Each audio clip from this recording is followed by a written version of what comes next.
মা তারাশ্রিতা ভক্তবৃন্দের উদ্যোগে বীরভূম জেলার তারাপীঠে 17 ও 18 ফেব্রুয়ারি দুদিনের এক বিশেষ অনুষ্ঠানের আয়োজন করা হলো।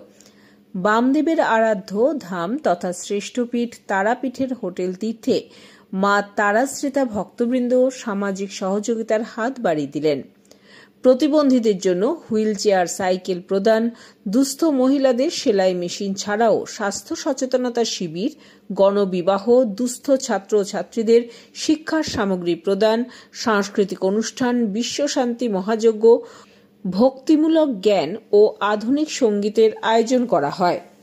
বীরভূম জেলার তারাপীঠে মা তারাশ্রিতা ভক্তবৃন্দের দুদিনের এই অনুষ্ঠানে সভাপতি সঞ্জীব সেন চৌধুরী, সহ সভাপতি অপু রায়, অভিজিৎ গুচ্ছাইত, অমিয় মুখার্জি, সম্পাদক রক্তিম দাশগুপ্ত, সিটি কেবলের কর্ণধার তিনকড়ি দত্ত মহাশয়, আদ্যাপীঠের মহারাজ শ্রীমৎ রাজেন মহারাজ, কামারহাটি মিউনিসিপ্যালিটির chairman Gopal Saha, Baranagar municipality councillor মাননীয় রামকৃষ্ণ পাল প্রমুখ উপস্থিত ছিলেন।